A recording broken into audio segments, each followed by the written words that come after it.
हमारा आज का अगला जो है फ्रेजल वर्ब है सिट ऑन। तो आप पढ़ चुके हैं स्मार्ट अंडर। स्मार्ट अंडर का मतलब होता है कष्ट झेलना, और कष्ट आप झेल सकते हो किसी चीज़ के अंदर, जैसे चाबुक से मार पड़ रही है या कोई और प्रताड़ना पड़ रहा है, तो किसी चीज़ के अंदर जब आप कष्ट झेल रहे होते हो, किसी की वजह से कष्ट झेल रहे होते हो, बेसिकली ये उस तरीके से होता है जैसे कि कोई सफ़र हो, कोई पेन हो, कोई प्रताड़ित कर रहा हो, कोई चाबुक से मार के प्रताड़ित कर रहा हो, तो he smarted under the blow of the lash. Blow of the lash idiom में इसका मतलब होता है चाबुक की मार। तो चाबुक के मार की वजह से स्मार्टेड अंडर हो रहे हो, मतलब सफ़र कर रहे हो। तो किसी चाबुक की मार या किसी और वजह से सफ़र करना, कि सफ़र, और ये सफ़र वो वाला सफ़र नहीं जो आप एक जगह से दूसरी जगह जाते हो, ये वाला सफ़र है जो सफरिंग फ्रॉम वाला सफ़र है, जो आप कष्ट झेल रहे हो।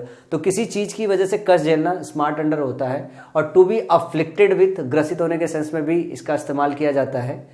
स्माइल ऑन का मतलब होता है ब्लेस करना। एक्चुअली स्माइल ऑन फेट आता है, फेट के लिए आता है, fate smiled on him, fate smiled on out. Fate क्या करता है? स्माइल ऑन करता है। फेट जब स्माइल करता है किसी के ऊपर, भाग्य जब स्माइल करता है, इसका मतलब है कि भाग्य उसको ब्लेस करता है, आशीर्वाद देता है। तो टू बी ब्लेस के सेंस में इस्तेमाल होता है स्माइल ऑन, और इस सेंटेंस में इसका सबसे ज़्यादा यूज किया जाता है फेट स्माइल्ड ऑन हिम। और शॉर्ट आउट का मतलब होता है, जब हम कहते हैं ना किसी से शॉर्ट आउट कर लो भैया, तो सोल्यूशन फाइंड आउट करने की बात करते हैं। Please short out my problem, solution जो है निकाल दो। स्टैंड बाई का मतलब होता है आप किसी के जब स्टैंड बाई करते हो तो उसके साथ रहते हो, उसको हमेशा जो है लॉयल बन के उसको सर्व करने की कोशिश करते हो कि नहीं मैं तुम्हारे साथ क्या हूँ, स्टैंड बाई हूँ, मैं रेडी हूँ तुम्हें सर्व करने के लिए, मैं हर कंडीशन में तुम्हारे साथ स्टैंड बाई करूंगा। तो I will stand by you through thick and thin. Thick and thin मतलब उतार चढ़ाव में।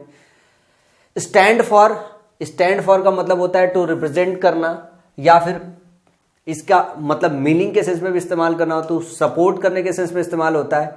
आई स्टैंड फॉर ट्रूथ, मैं सच के लिए खड़ा रहूंगा, मैं सच के लिए खड़ा रहूंगा, मैं इसको सपोर्ट करूंगा। इन ऑल सर्कमस्टांसेस, सभी सर्कमस्टांसेस में, सभी स्थितियों में। सर्कमस्टांसेस का मतलब स्थितियां होती है।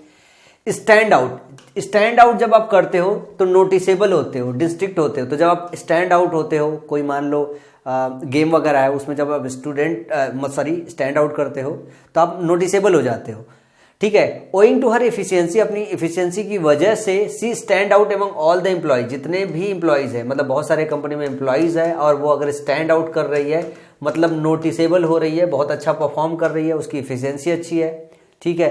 तो जब कोई स्टैंड आउट होता है किसी के बीच में तो मतलब नोटिसेबल होने लगता है वो। स्टैंड अप टू का मतलब होता है टू डिफेंड करना, चैलेंज करना, कन्फ्रंट करना fearlessly. You will have to stand up to your tough clients, आपको जो है अपने टफ क्लाइंट के खिलाफ जो है स्टैंड अप टू करना चाहिए। तो स्टैंड अप टू कर रहे हो मतलब सामने वाले को डिफीट कर रहे हो, सामने वाले को चैलेंज कर रहे हो, या फिर टकरा रहे हो भय के बगैर। क्या? भय के बगैर। अगर आपका कोई जो है क्लाइंट है, कोई टफ क्लाइंट है, तो आप बगैर डरे हुए, जैसे सामने वाला क्लाइंट आपको डराने की कोशिश कर रहा है, बगैर डरे हुए आपके उसके सामने स्टैंड अप टू कर रहे हो, तो मतलब उसको काइंड ऑफ जो है डिफीट करने की कोशिश कर रहे हो उसकी बातों से, कि नहीं वो आपके ऊपर हावी हो रहा है, आप उसको हावी होने नहीं दे रहे हो, ठीक है। तो कॉन्फ्रंट कर रहे हो फियरलेसली, ये थोड़ा सा उस सेंस में है। आप समझिएगा कि टफ क्लाइंट आपके सामने खड़ा है, आपके ऊपर बहुत जो है चिल्लाने की कोशिश कर रहा है, तो आप क्या कर रहे हो? आप स्टैंड अप टू कर रहे हो, मतलब फियरलेसली खड़े हो, आप टकरा रहे हो उसके साथ, ठीक है। स्टैंड डाउन का मतलब होता है आप ऐसे समझो, जब आप स्टैंड डाउन कर जाते हो तो मान लो कोई पोस्ट है, ठीक है, या कोई चीज़ है, उसके लिए जो है अपना दावा छोड़ देते हो, तो रिज़ाइन कर लेते हो, विड्रॉ कर लेते हो किसी चीज़ को। और विड्रॉ कहाँ से कर लेते हो? पॉलिटिकल कॉन्टेस्ट से विड्रॉ कर लेते हो। तो जब स्टैंड डाउन करते हो, स्टैंड डाउन का मतलब ये होता है कि आप किसी चीज़ के लिए आगे बढ़ रहे होते हो, फिर आप वापस हो लेते हो, तो वहां उस स्थिति में स्टैंड डाउन करते हैं। Stood down and withdraw his candidature, उन्होंने क्या किया? उसने अपना कैंडिडेटर विड्रॉ कर लिया, स्टूड डाउन कर लिया, रिजाइन कर दिया, मतलब जिस चीज के लिए जा रहे थे वहां से ये डिसाइड कर लिया कि भैया मैं स्टैंड डाउन करूंगा, स्टूड डाउन करूंगा। इसका जो है V2 फॉर्म है। क्या फॉर्म है? V2 फॉर्म है। तो उन्होंने स्टूड डाउन कर लिया, मतलब एक तरीके से दावेदारी वापस ले ली, रिजाइन कर लिया जिस काम को करने जा रहे थे उससे, ठीक है। उसके बाद थोड़ा सा और आगे की तरफ बढ़ेंगे, आपके सामने कुछ है। स्टैंड डाउन वापस से रिपीटेड है, 269 स्टैंड अप। स्टैंड अप का मतलब होता है टू रिमेन वैलिड, साउंड और durable. His defence will not stand up in the court, उसका जो डिफेंस है वो स्टैंड अप नहीं करेगा, मतलब वैलिड साबित नहीं होगा, साउंड नहीं करेगा, ड्यूरेबल नहीं रहेगा। तो जब स्टैंड अप कोई चीज करता है तो क्या, जब कोई चीज स्टैंड अप करता है, क्या करता है, स्टैंड अप करता है, इसका क्या मतलब है कि वो किसी के सामने टिकता है। तो स्टैंड अप करने का मतलब टिकना होता है। क्या होता है, स्टैंड अप का मतलब टिकना होता है। याद रखिएगा कि कोई चीज स्टैंड अप करेगा मतलब कोई चीज टिकेगा। स्टेप असाइड, सेट असाइड था, अब यहाँ पे स्टेप असाइड है, कंफ्यूज मत होइएगा। स्टेप असाइड का मतलब होता है किसी पोस्ट से रिजाइन करना। क्या करना, किसी पोस्ट से रिजाइन करना। और स्टैंड डाउन करना भी इसी सेंस में इस्तेमाल हो रहा था। ठीक है, स्टेप असाइड कर रहे हो तो डाउन होना, असाइड होना, अवे होना, ये सारा सेपरेशन के लिए आता है, ओ डबल ऑफ सेपरेशन के लिए आता है। ठीक है, तो स्टेप डाउन कर लिया आपने, अब स्टेप इन कर लो। जब आप किसी में स्टेप इन करते हो, इनका मतलब इन आपको जो है इंटरफेयर करने के सेंस में इस्तेमाल किया जाता है, किसी चीज में घुसने के सेंस में इस्तेमाल किया जा रहा है। तो यहाँ पे इंटरवीन किया जा रहा है। तो जब आप इंटरवीन कर रहे हो इसका मतलब किसी कन्वर्सेशन में कहीं पे घुस रहे हो। The boss stepped in, boss ने क्या किया, स्टेप्ड इन कर लिया। व्हेन द फाइट टर्न्ड अगली, जब फाइट यहाँ पे दो लोग लड़े झगड़ रहे थे तो बॉस यहाँ से क्या है, भैया यहाँ पे बीच में आके खड़े हो गए, चलो तुम इधर हटो, तुम इधर हटो। तो इन्होंने इंटरवेन इन किया। क्या किया, इंटरवेन किया, मध्यस्थता किया। स्टेप इन करते हैं तो मध्यस्थता करते हैं, इंटरवीन इन करते हैं, बीच में घुस जाते हैं कन्वर्सेशन के लिए। ठीक है, उसके बाद है स्टेप आउट। स्टेप आउट जब आप करते हो, आउट भी बाहर जाने के सेंस में होता है, तो आप क्या कर लेते हो, क्विट कर लेते हो। स्टेप आउट ऑफ माई वे, हम क्या बोलते हैं, स्टेप आउट ऑफ माई वे, मेरे रास्ते से हट जाओ। स्टेप अप, जब स्टेप अप कोई चीज होती है तो इंक्रीज होती है। क्या होती है, स्टेप अप होती है तो कोई चीज इंक्रीज होती है। We need to step up the production of our goods. Stick out की अगर बात करें, जब स्टिक आउट होती है कोई चीज, टू बी प्रोमिनेंट होती है। क्या होती है, टू बी प्रोमिनेंट होती है। जब भी स्टिक आउट होती है तो प्रोमिनेंट साबित होती है, अच्छी साबित होती है। His funny dress made him stick out of the crowd, उसका जो फनी ड्रेस था वो क्या है, क्राउड में उसको स्टिक आउट किया, प्रोमिनेंट साबित किया, स्टिक आउट किया। तो स्टिक आउट का मतलब प्रोमिनेंट, नोटिसेबल जो है इस सेंस में आता है, स्टिक आउट करना, स्टिक आउट करना। ठीक है, इसके बाद थोड़ा सा और आगे देखेंगे, कुछ और फ्रेजल वर्ब है हमारे पास, फटाफट देख लेंगे। स्ट्राइक डाउन है, जब आप स्ट्राइक डाउन करते हो, ध्यान से रखिएगा कि जब स्ट्राइक डाउन करते हो तो नलीफाई करते हो, जीरो घोषित कर देते हो, इनवैलिड घोषित कर देते हो। जो सुप्रीम कोर्ट है वो क्या करती है, वो हमेशा स्ट्रक डाउन करती है कोई धारा। The supreme court struck down section 303 of IPC. तो स्ट्रक डाउन करने का मतलब है स्ट्राइक डाउन, स्ट्रक डाउन, ये सब है जो हो गया, स्ट्राइक स्ट्रक स्ट्रक ऐसा होता है। ठीक है, तो स्ट्राइक डाउन का मतलब नलीफाई करना, जीरो के बराबर घोषित करना। Taken a back, taken a back passive voice में इस्तेमाल होता है। टेकन ए बैक का मतलब होता है अचंभित कर देना। I was taken aback by his audacity, audacity का मतलब डेयरिंग होता है। तो I was taken aback by audacity, daring जो है बोल्डनेस उसकी हो गई। तो टेकन ए बैक हो गया, मैं अचंभित रह गया, सरप्राइज रह गया। तो टेकन ए बैक का मतलब, मैं फिर से रिपीट कर रहा हूं, सरप्राइज्ड होता है या फिर अचंभित होता है। टेक आफ्टर का मतलब होता है क्लोज रिजेंबल करना या फिर ओल्डर रिलेटिव हो गया। ही has taken after his father, he has taken after his father, उसने अपने फादर के साथ रिजेंबल कर दिया, टेकन आफ्टर कर लिया है तो बहुत close. He has taken after his father, इसका मतलब है कि उसने अपने पापा की जगह ले ली है, काइंड ऑफ क्लोज रिजेंबलेंस हो गया। जिस तरीके से पापा उसके एक्ट करते थे, बिहेव करते थे, उसने टेकन आफ्टर कर लिया। रिजेंबलेंस जो है एक तरीके से कर ली, रिजेंबल हो गया। ठीक है, उसके बाद है टेक डाउन। टेक डाउन का मतलब टू राइट डाउन करना होता है, लिखना होता है। Please take down the important points. Take in passive voice में इस्तेमाल किया जाता है। जब आप टेक इन किए जाते हो, टेकन इन का मतलब डिसीव या चीट किए जाते हो। टेकन अबैक का मतलब सरप्राइज किए जाते हो। और टेकन इन का मतलब क्या होता है, टू डिसीव किए जाते हो। तो ही वॉज टेकन इन, याद रखिएगा, कई बार पूछा जा चुका है। टेकन इन का मतलब होता है कि कोई आपको धोखा दे दे, और पैसिव वॉइस में इस्तेमाल किया जाता है। टेक ऑफ का मतलब देखो रिमूव करना होता है, लीव, ग्राउंड को लीव करना है, आपकी फ्लाइट टेक ऑफ करती है। ठीक है, डिपार्ट करती है। तो टेक ऑफ योर सोज का क्या हो गया, आप सोज उतार रहे हो, और प्लेन क्या हो रही है, ये जमीन छोड़ रही है। आप क्या है, जूते छोड़ रहे हो और प्लेन जमीन छोड़ रही है। इसको कैसे याद करते हैं, आप जूते छोड़ रहे हो और प्लेन जो है आपकी वो जमीन छोड़ रही है, जमीन छोड़ रही है। बस इसको ऐसे समझ लो, कई बार कंफ्यूजन होता है।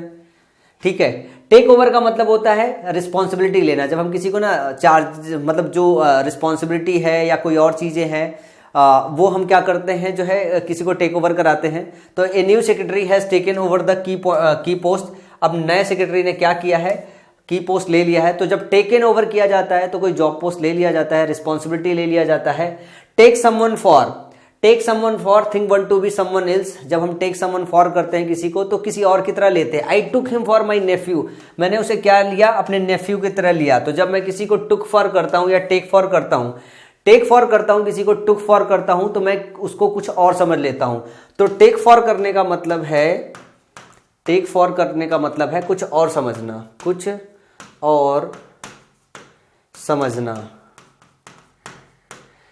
देखो मैं बाकी टीचरों की तरह कुछ जलवे दिखाने की कोशिश नहीं कर रहा हूं, क्योंकि ये फ्रेजल वर्ब है, इसमें कुछ जलवे दिखाने जैसी चीज नहीं है, बहुत रिलेवेंट इंफॉर्मेशन देने लायक है आपके एग्जाम के हिसाब से। तो ये सारी चीजें आपको मैं फिर से रिपीट कर रहा हूं, इसको आपको प्रिपेयर कैसे करना है। कान में हेडफोन लगाइए, मुझे जो है 2x पे डालिए, क्योंकि एक बार तो आप स्लो मोशन में पढ़ लीजिए, दोबारा आप 2x पे डालिए। 15-20 मिनट डेली सुबह सारा सुन लिया कीजिए, लगाइए वीडियो, सुन लिया कीजिए और छोड़ दीजिए, और क्वेश्चन की खाली प्रैक्टिस कीजिए। इस पे बेस्ड जितने भी क्वेश्चन, जितने भी क्विजेज अपलोड कराए जा रहे हैं उनकी प्रैक्टिस कीजिए आप सारे के सारे लोग, ठीक है। थोड़ा सा और आगे चलते हैं, बस थोड़ा ही रह गया है, खत्म होने वाला है, ज्यादा परेशान मत होइएगा कि सर कितना चलेगा।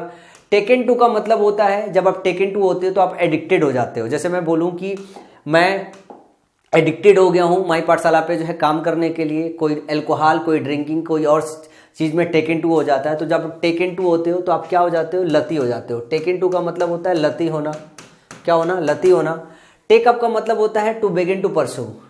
ही has taken up MBA course after graduation, उसने क्या किया, कोई चीज स्टार्ट कर दिया है, कोई चीज परस्यू करना स्टार्ट कर दिया है, तो उसने MBA कोर्स टेकन अप करना स्टार्ट किया है, मतलब स्टार्ट कर दिया परस्यू करना, उसको पूरा जो है एडमिशन ले लिया, अब वो MBA ग्रेजुएशन कंप्लीट कर रहा है।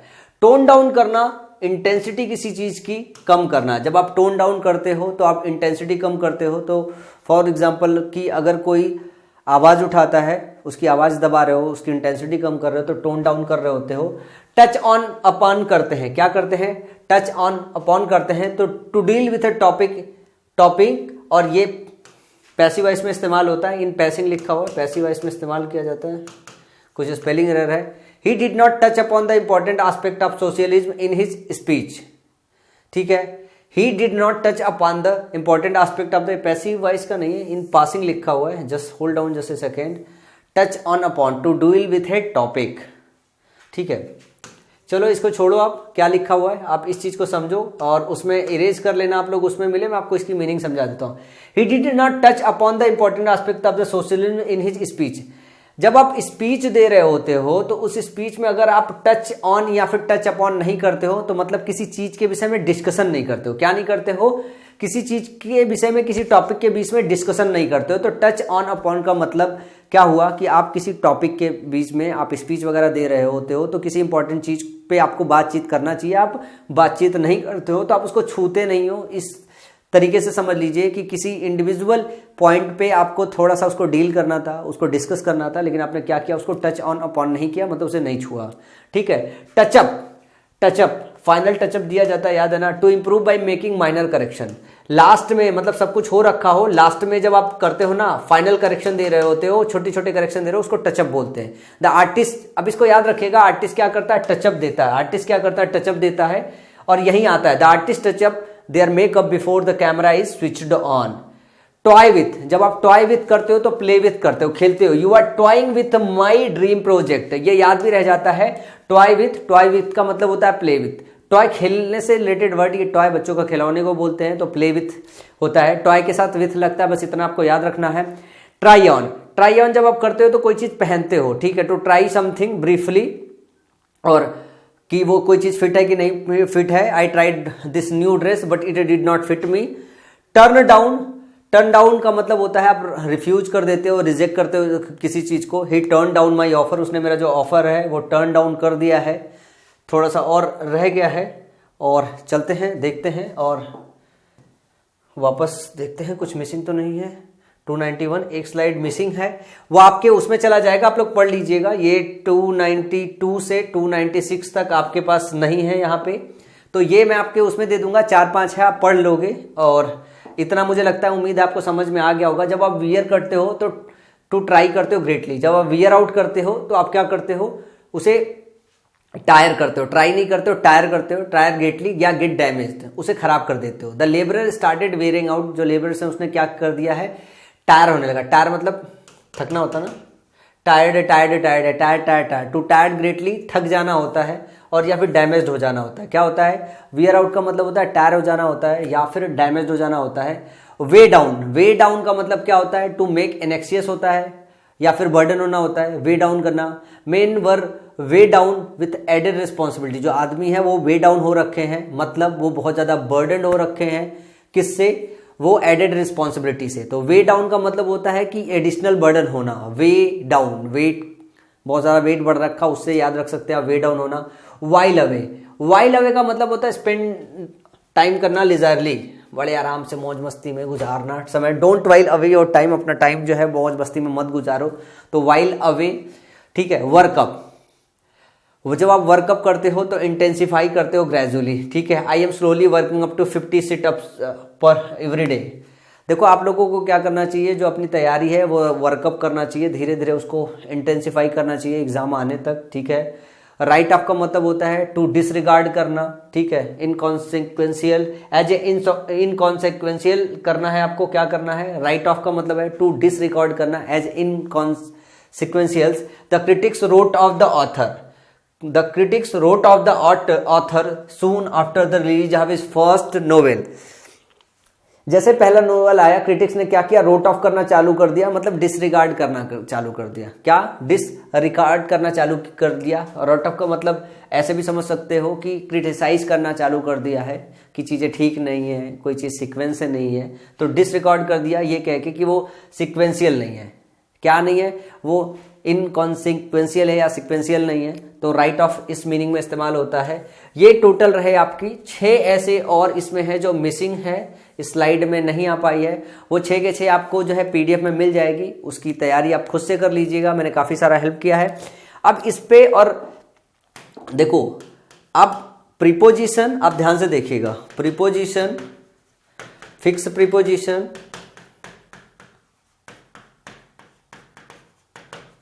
और फ्रेजल वर्ब,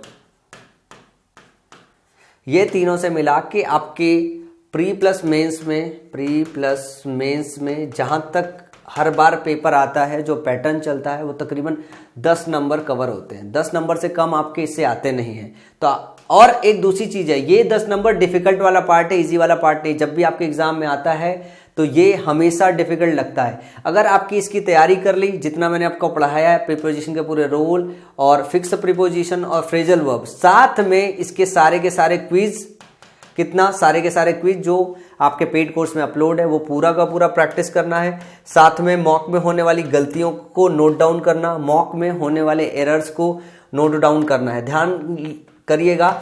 इसके बाद भी कई बार आपको इस टॉपिक को रिवाइज करना पड़ेगा, कई बार रिवाइज करना पड़ेगा। हर 10 दिन में, 12 दिन में, 15 दिन में एक बार इसको रिवाइज करते रहना है, जब तक आपका एग्जाम ना हो जाए। और इसको बैलेंस पढ़ाई में लेके जाना है, ध्यान रखिएगा। सबसे डिफिकल्ट पार्ट यही है आपके जो है इंग्लिश के पोर्शन में। क्लोज टेस्ट इससे काफ़ी सारा इंप्रूव होगा, क्योंकि बहुत सारी चीज़ें हैं जो क्लोज टेस्ट समझने में, आपको न्यूज़पेपर समझने में और बहुत सारी चीज़ें समझने में मदद करेगी, क्योंकि इनकी मीनिंग ही उसमें समझ में नहीं आती, नॉर्मल शब्दों की मीनिंग समझ में आ जाती है।